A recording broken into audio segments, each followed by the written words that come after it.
Charlotte, thank you. Well, the fire disaster that unfolded here 30 years ago led to improved safety standards in UK football stadiums, including the banning of new wooden structures at grounds. The Bradford Disaster Appeal Fund raised over £3 million, and much of that money went to support the Plastic Surgery and Burns Research Unit in the city, which was set up by Professor David Sharp. One of the people that's benefited from treatment there is Matthew Wildman, who joins me now, and also the man in charge at the centre, AJ Mahanad.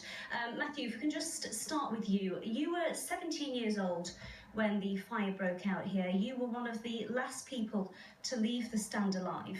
Just tell me about the injuries that you sustained that day. Oh, I was burnt from head to toe. My scalp, my face, hands, arms, legs, knees, you name it, bits and pieces all over. Obviously, I sustained different levels of burns at different parts, and the worst of the injuries were my hands, because they were exposed and we got the heat direct from the roof. So we went from some relatively minor burns through to virtually having no flesh at all on the backs of my hands. They needed to be regrown for some considerable amount of time before we could even think about putting skin back on top. And you've heard since that you were so badly burnt at the time that actually the doctors wrote you off. Yes, so I was told it was a case of who has what chance, and how can you triage this, and an awful lot needed to be done and got right first time if I was to survive, and luckily for me that's exactly what happened. Absolutely. AJ, what sort of treatment would Matthew have received at the time? I think Matthew's problem would have been, especially on the back of the hands, there's not much tissue between your skin and your tendons and bones. And when it comes to treating bone injuries, to put skin grafts on, you do need some tissue between the tendons and bones, and that's the prolonged treatment that Matthew would have had to have the granulation tissue go on top of his tendons and then put the skin grafts on.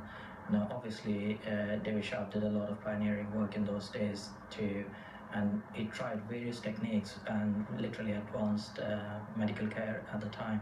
He designed the Bradford sling, which Matthew well used at the time, and that's completely changed practice of hand surgeons all over the world, not just UK. A simple thing, but very effective. And as a result of that disaster, millions of pounds has actually been raised, which now goes towards new research at the unit. Absolutely, and since Matthew's injuries, obviously times have changed and we have evolved newer techniques which helps grow granulation tissue much quicker. But it's that constant effort to improve wound healing and get wounds healed quicker. So the quicker you get them healed, obviously less pain for the patients and less side effects. You get less scarring and less wound contractures and less functional problems as well, apart from the cosmetic benefits. AJ, Matthew, thank you for joining us.